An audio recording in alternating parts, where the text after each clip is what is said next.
Bienvenue à chacun d'entre vous, chers paroissiens, chers pèlerins. Nous accueillons en particulier un groupe de pèlerins, je crois que ce sont les mères de famille de Saumur. Soyez les bienvenus, bonne arrivée. Nous accueillons également un groupe lié à l'église Saint-Ignace à Paris. Bienvenue. Vous avez remarqué dans la procession d'entrée que nous avions la joie d'accueillir aussi Monseigneur Gérard de Foix, qui est l'évêque émérite de Lille et qui est un voisin, pratiquement, puisqu'il est à Saumur. Il est déjà venu présider plusieurs célébrations parmi nous. Aujourd'hui, il a accepté de me laisser présider, mais de participer, puisque c'est devant un évêque qu'un futur évêque doit prononcer sa profession de foi et faire son serment de fidélité. Donc un grand merci, Monseigneur. La paix soit avec vous.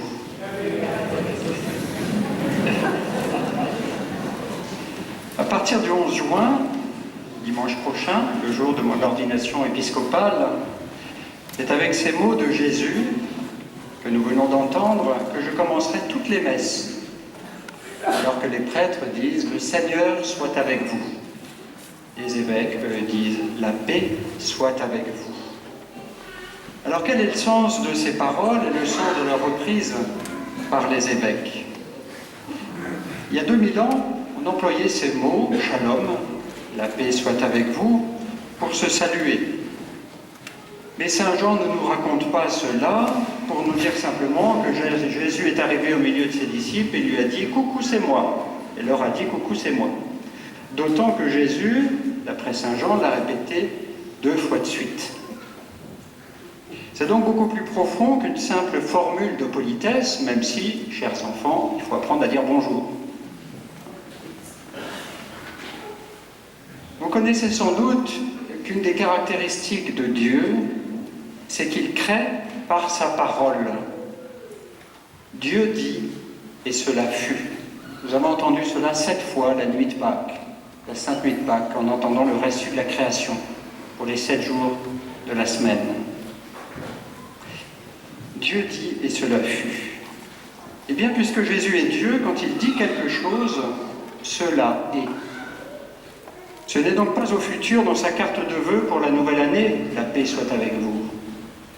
C'est au présent. Je vous laisse la paix, je vous donne ma paix. Rapporte Saint Jean, chapitre 14. Immédiatement après, Jésus envoie ses apôtres en mission. De même que le Père m'a envoyé, moi aussi je vous envoie. Donc Jésus leur donne sa paix en les envoyant en mission. Et Saint Jean poursuit, ayant ainsi parlé, il souffla sur eux. Le même Saint Jean note au chapitre 19 qu'au moment de sa mort, Jésus remit l'Esprit. Ce qui pour Saint Jean signifie à la fois que Jésus remet toute sa vie à son Père, qu'il émet son dernier souffle, mais aussi par là même qu'il ouvre la porte pour que l'Esprit soit répandu sur tous les hommes. Dans les Actes des Apôtres, notre première lecture, Saint Luc notait qu'un bruit survient du ciel comme un violent coup de vent. Je reviens au soir de Pâques, l'Évangile, chapitre 20, Saint Jean, il leur dit « Recevez l'Esprit Saint, à qui vous remettrez ses péchés, ils seront remis. À qui vous maintiendrez ses péchés, ils seront maintenus. » Voilà, frères et sœurs, la source profonde de la paix, le pardon de nos péchés. Nous savoir pardonner dans la confession est pour nous une source de consolation intérieure et de joie profonde. Notre cœur aurait beau nous accuser, Dieu est plus grand que notre cœur et il veut nous donner son pardon. Cette paix, frères et sœurs, ce matin, Jésus vous la donne et me la donne. Il vous la donne parce que certains d'entre vous m'ont dit qu'ils étaient à la fois heureux de l'appel du pape sur leur curé et tristes de le voir partir. Alors pour éviter de prendre la grosse tête, c'est à chaque fois la même chose dès qu'un curé part. On sait ce qu'on a, on ne sait pas ce qu'on va avoir. Mais la paix soit avec vous, frères et sœurs. Le Seigneur ne va pas abandonner notre paroisse sanctuaire. Et la nomination comme curé au 1er septembre de l'abbé Philippe Marot, actuellement curé de la paroisse Sainte-Madeleine de Nantes, en est une preuve éclatante. C'est une grande joie pour moi de lui transmettre ce flambeau. Et puis cette paix, Jésus me la donne aussi à moi petit à petit, car à l'annonce par le nonce du choix du Saint-Père, c'est d'abord la stupéfaction et l'effroi qui vous prend. Alors une des choses que Dieu m'a dites lors de ma retraite d'ordination cette semaine a justement été cette parole sur la paix, avec son complément sur l'envoi de l'Esprit Saint. J'ai compris que le 22 février, qui était le jour de la fête liturgique de la chaire de Saint-Pierre, par la bouche du nonce, le pape a parlé, et qu'à travers sa signature sur la bulle de nomination, qui est arrivée à Gap, j'ai vu une photo de ça, par laquelle il m'appelle à l'épiscopat, j'ai été choisi et appelé par le Christ lui-même à faire partie du groupe apostolique. Même si j'avais envie de dire au nonce que je connaissais des frères prêtres bien plus compétents et surtout plus saints que moi, quand Pierre, en Luc 5, lui a demandé « Seigneur, éloigne-toi de moi, car je suis un homme pécheur », Jésus lui a répondu « Sois sans crainte, désormais ce sont des hommes que tu prendras. » Cet appel du pape est impressionnant. Innombrables sont les prêtres morts en France sous la Révolution en 1792, en Espagne dans les années 30, dans les pays communistes, encore aujourd'hui, par fidélité au pape, refusant une constitution civile du clergé. Plus largement, des milliers d'hommes et de femmes ont été martyrs pour ne pas renier leur attachement au siège de Pierre. Et c'est le sens de la petite liturgie qui va suivre, juste avant le baptême. Je vais prononcer la profession de foi catholique, solennellement, et cela devant un évêque, que je remercie encore de sa présence. Et puis devant lui, toujours, faire le serment de fidélité au pape. Et le nonce m'a proposé de le faire devant mes paroissiens, et pas simplement, comme ça se faisait auparavant, dans la chapelle privée de l'évêque. Alors Monseigneur de Foix a accepté d'accueillir ce serment de fidélité, avec l'autorisation de Monseigneur Aubertin, notre archevêque de Tours. Laurent Ségret à tous les deux. C'est ainsi la communion de chaque diocèse avec la totalité de l'Église est assurée et signifiée. Le Concile Vatican II enseigne dans sa constitution sur l'Église, Lumen Gentium, paragraphe 20, que les évêques, en vertu d'une institution divine, ont pris par succession la place des apôtres comme pasteurs de l'Église. Il précise, pour remplir de si hautes charges, les apôtres furent enrichis par le Christ d'une effusion spéciale de l'Esprit Saint descendant sur eux. Eux-mêmes, par l'imposition des mains, transmirent à leurs collaborateurs le don spirituel. Comme les apôtres le soir de Pâques et à la Pentecôte, par l'imposition des mains des évêques consécrateurs et les paroles de la consécration, peuvent donc recevoir la grâce de l'Esprit Saint. Comme chacun de nous, à notre baptême, à notre confirmation. Cette confirmation fut notre Pentecôte personnelle. Comme chacun de vous, frères et sœurs mariés, qui avez reçu cette grâce de l'Esprit Saint lors de votre sacrement de mariage. Si je ne m'appuie pas sur cette grâce d'État, je ne puis rien. Si vous ne vous appuyez pas sur cette grâce d'État reçue dans votre sacrement de mariage, vous ne pouvez rien. Et même votre couple devient fragile et en danger. Alors, frères et sœurs, prions maintenant les uns pour les autres en silence, quel que soit notre appel. Que chacun d'entre nous soyons disponibles à recevoir une nouvelle effusion de l'Esprit. Amen. Contrairement à ce que pensent beaucoup de gens, l'évêque, ce n'est pas un patron du diocèse. C'est quelqu'un qui est envoyé, le Père vient de le dire très justement, pour succéder au travail des apôtres, faisant connaître la personnalité du Christ, sa présence et ce qu'il nous demande de faire pour vivre selon la volonté de Dieu. Quand j'ai été, ça fait 30 ans que je suis évêque, j'ai été archevêque de Reims, on avait toute la liste des 120 évêques qui me reliaient aux apôtres. Autrement dit, nous sommes des héritiers de la mission du Christ. Et c'est très important de se dire cela pour demander à l'évêque qu'il nous fasse connaître la parole de Dieu et non pas simplement qu'il administre l'Église. L'évêque, c'est le premier missionnaire dans chaque diocèse. Et là, Monseigneur Mal va le vivre très fortement dans un diocèse où il passe d'une paroisse qui a, je ne sais pas, peut-être 2 ou 3 000 habitants. Oui, 18 000, bon, c'est rien. À 150 000. Sans compter même l'été et l'hiver où il y a énormément de monde. Et c'est cette mission. Et c'est pour ça que s'il prête, je dirais, serment de fidélité, non seulement au pape, mais aussi au Christ, bien sûr, c'est parce que, au fond, c'est ensemble que nous portons ce témoignage de la fidélité à l'évangile du Christ. Aussi maintenant, en tant que moi-même, successeur des apôtres, en tant que moi-même, ayant passé toute mon existence, et en particulier depuis 30 ans, à faire connaître la parole de Dieu, ce qu'il va faire continue dans la chaîne des apôtres, depuis le Christ, à faire connaître la volonté de Dieu pour notre temps. Cher Père, exprimez justement ce désir de se vouloir servir la parole de Dieu pour les hommes de notre temps.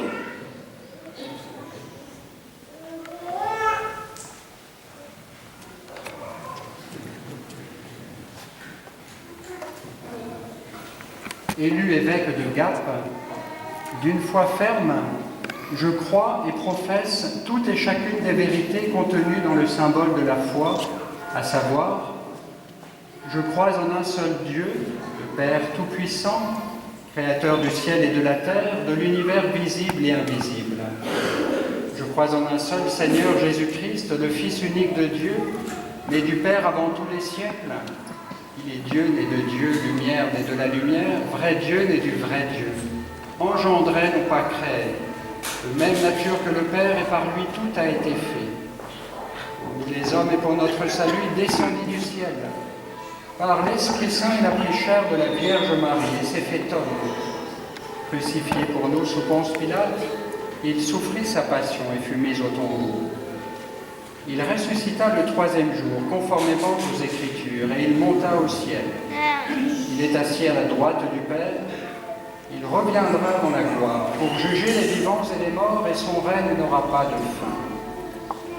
Je crois en l'Esprit Saint, qui est Seigneur et qui donne la vie. Il procède du Père et du Fils. Avec le Père et le Fils, il reçoit même adoration et même gloire. Il a parlé par les prophètes. Je crois en l'Église une, sainte, catholique et apostolique. Je reconnais un seul baptême pour le pardon des péchés. J'attends la résurrection des morts et la vie du monde à venir. Amen. Tout ce qui est contenu dans la parole de Dieu, écrite ou transmise, et que l'Église, par un jugement solennel et par le magistère ordinaire et universel, demande de croire comme divinement révélé. J'adopte fermement aussi, et je fais mienne, toutes et chacune des vérités de la doctrine concernant la foi et les mœurs que l'Église propose comme définitives. De plus, avec un religieux respect de la volonté et de l'intelligence, j'adhère aux doctrines qui sont énoncées tant par le pontife romain que par le collège des évêques lorsqu'ils exercent le magistère authentique, même s'ils n'entendent pas les proclamer par un acte définitif. Amen.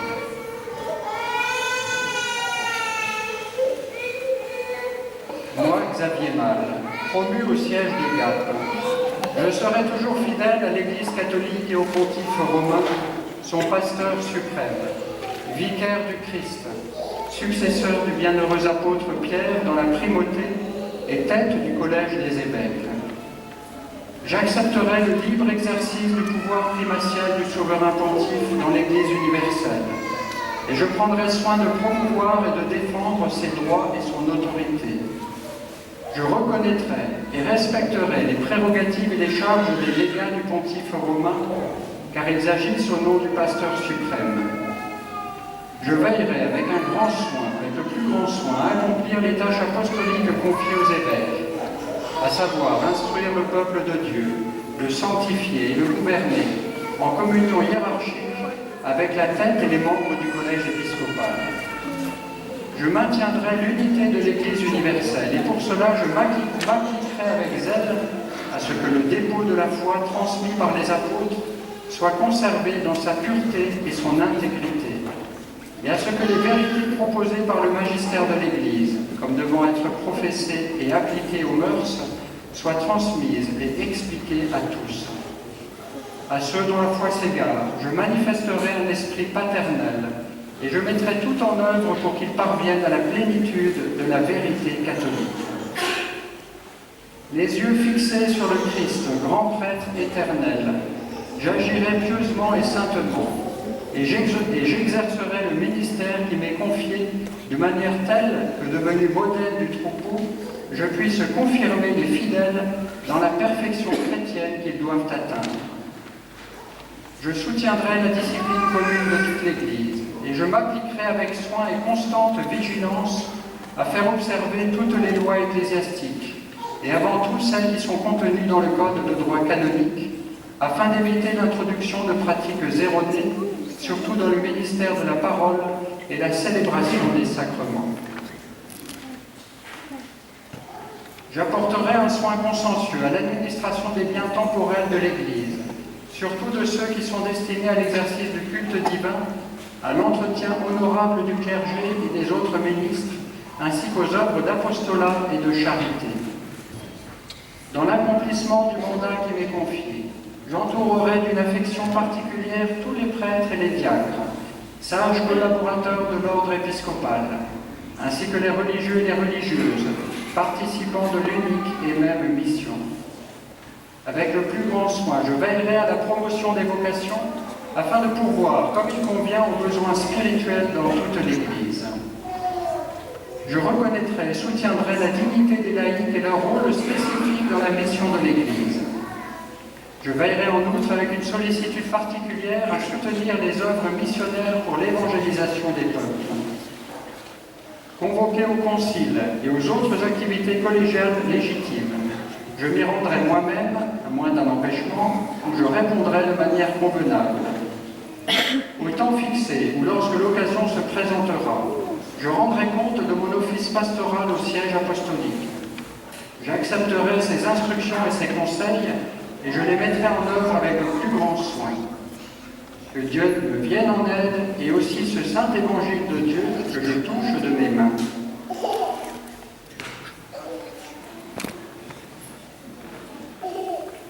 Et que le Seigneur dimanche achève dans la paix ce que vous avez promis de lui suivre fidèlement.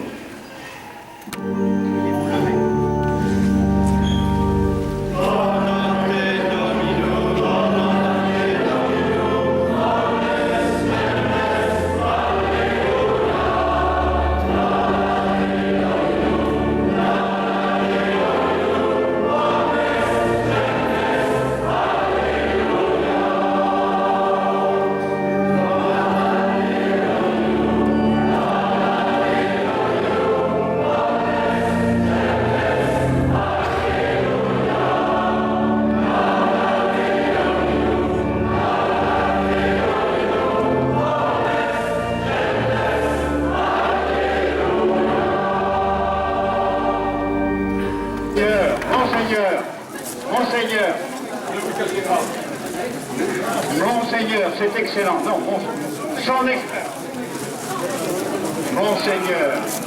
Monseigneur, permettez-moi de dire, cher Père Xavier, nous avons été sollicités pour vous adresser quelques...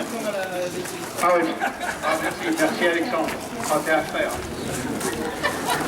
Nous avons été sollicités pour vous adresser quelques mots à l'occasion de votre départ pour Gap. Nous pourrions vous dire tout simplement merci. Merci pour tout ce que vous avez fait pour nous et bon vent des Alpes. Mais votre ministère, votre présence chaleureuse, attachante et dévouée parmi nous pendant près de 16 années mérite un peu plus d'attention tout de même. Rappelons brièvement votre parcours. Séminariste de la communauté de l'Emmanuel, accueilli par Monseigneur Honoré, ordonné prêtre en 2000 à Tours par Monseigneur André 23, vicaire de la paroisse de Richelieu de 2001 à 2009, puis vicaire de la paroisse Saint-François de Paul, Saint-Jean de et depuis 2011, curé des paroisses Saint-Vincent de Paul à Richelieu et Notre-Dame en Bouchardais. Recteur du sanctuaire marial Notre-Dame de la Prière, doyen du doyenné de Chinon, fervent de la communication moderne sur les réseaux sociaux tels le Twitter pour l'évangélisation. Cela ressemble à du cumul. Et vous voilà évêque. Nous vous adressons nos félicitations. Une de vos principales préoccupations a été d'assurer le lien et l'unité entre les différentes communautés se retrouvant en Bouchardais, la communauté de l'Emmanuel, la communauté paroissiale, la communauté humaine du Bouchardais et bien sûr les pèlerins. Et je laisse la suite à Philippe. La belle générosité des nombreux donateurs pour la collecte avant votre départ est un vibrant témoignage de leur reconnaissance.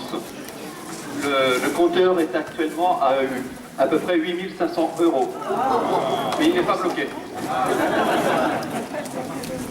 Les Bouchardais et les Bouchardaises se souviendront que vous présidiez de très belles cérémonies, très vivantes, mais aussi très priantes. Merci d'avoir mené à bien plusieurs chantiers, la grande salle de l'accueil Notre-Dame,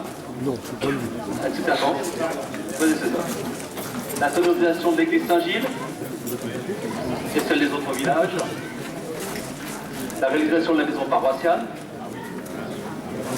la chapelle d'adoration Sainte-Jeanne de Lanou, la rénovation du presbytère, voilà, votre sœur, la sacristie cousée.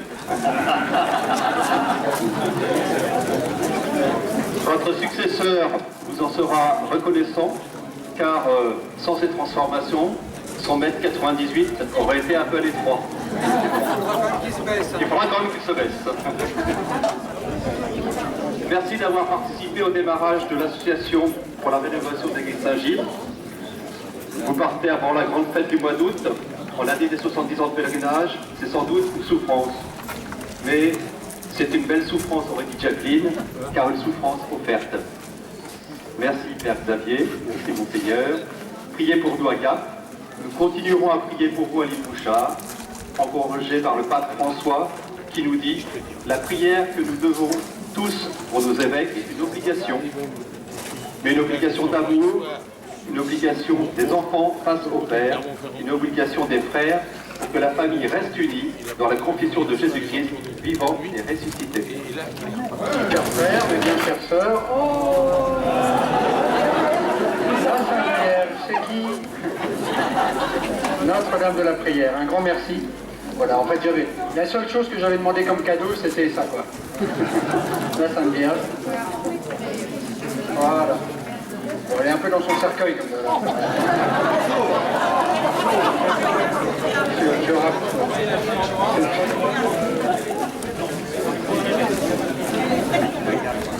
Bon, un grand merci. Je vous remercie aussi de votre générosité. J'ai déjà dû acheter un certain nombre de choses. Par contre, la croix pectorale, c'est Monseigneur Robertin qui me l'a offerte, celle-là. D'un côté le Christ, et de l'autre côté, pour mes frères de l'Emmanuel, ils vont reconnaître la Vierge Laurente. Donc un cadeau de Monseigneur Robertin. Voilà, mais j'ai bien acheté d'autres choses. Si vous venez le dimanche prochain, vous verrez un soutane fileté et tout ça. Voilà, un grand merci en tout cas de votre générosité.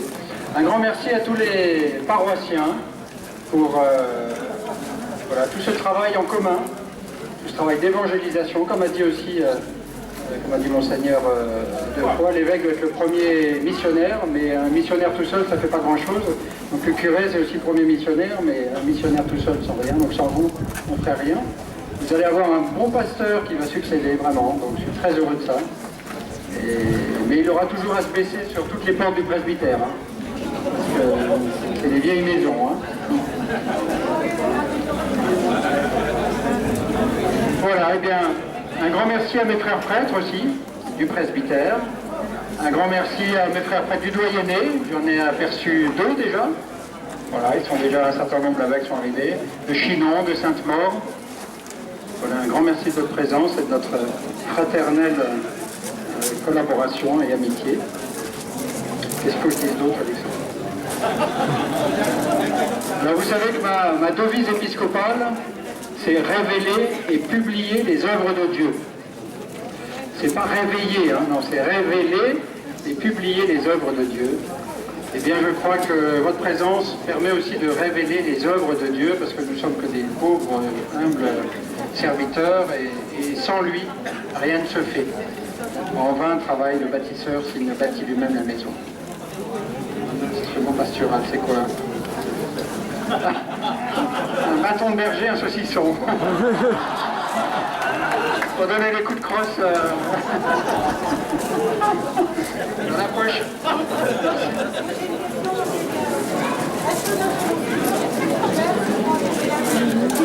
Oui, alors, j'ai eu un souci il y a 15 jours de ça, parce que j'étais invité pour présider la messe du chapitre général des Sœurs de Jeanne de Lanoux.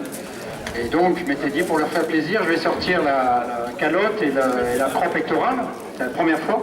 J'ai envoyé un SOS SOS à Alexandre. Alexandre, dis-moi quand est-ce qu'il faut que je mette, et j'enlève la calotte. Alors le truc, c'est facile à retenir en fait.